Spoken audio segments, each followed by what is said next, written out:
Ramai jadi sorotan seorang mahasiswa lulus 3,5 tahun dengan predikat cum laude dengan IPK 3,9. Curhat dirinya hingga kini belum juga dapat pekerjaan. Pakar menyebut ada perubahan kebutuhan dan angkatan kerja harus siap menyesuaikan.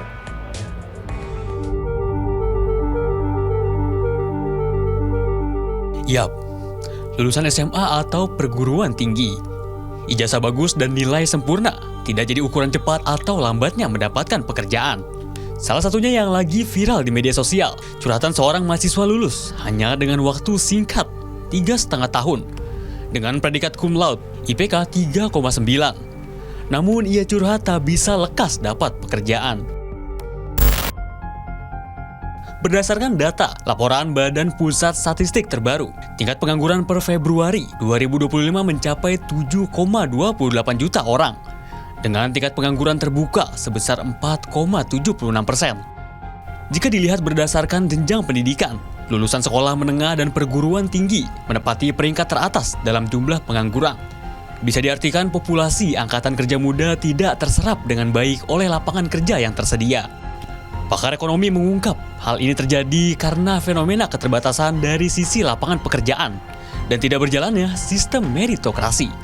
Ya, ini fenomena terbatasan ya dari sisi lapangan kerja, terutama lapangan kerja di sektor-sektor yang sifatnya formal, mulai dari perkantoran, industri.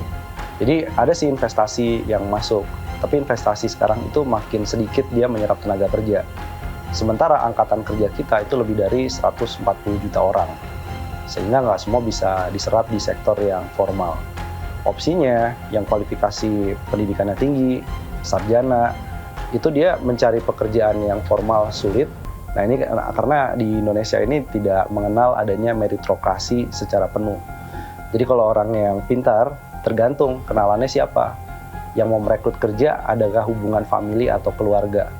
Itu yang terjadi saat ini. Jadi kalau hanya pintar saja, ya dia akan bersaing. Perubahan dalam transformasi bisnis bisa menjadi sinyal untuk mempersiapkan masa depan. Sistem pendidikan harus berpikir jauh ke depan tentang bagaimana menyiapkan lulusan yang dibutuhkan oleh dunia kerja. Dunia kerja butuhnya apa? Sekarang apalagi padat modal, itu artinya teknologi bisa menggantikan orang. Ada kecerdasan buatan atau AI, itu sangat mengganggu sekali di sektor misalnya digital marketing.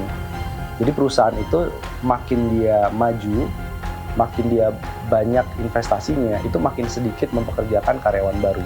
Ya, yang paling penting adalah jangan ada career gap. Jadi di resume atau CV itu jangan ada gap antara lulus sarjana dengan menganggur karena sedang mencari kerja atau sedang melamar. Nah, jadi nggak boleh ada tuh selisih 3 bulan sedang cari kerja.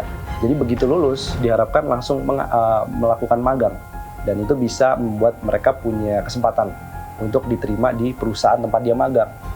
Nah, jadi jangan sampai ada gap. Skill gap masih menjadi faktor utama yang menghambat proses transformasi.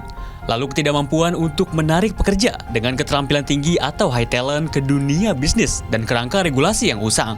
Pendidikan di Indonesia harus merespons dengan perbaikan sistem. Tujuannya agar lulusan tidak memiliki kesenjangan keterampilan atau skill gap yang terlalu jauh antara dunia pendidikan dengan dunia kerja. Husnul Khotimah dan Rio Pramasta melaporkan.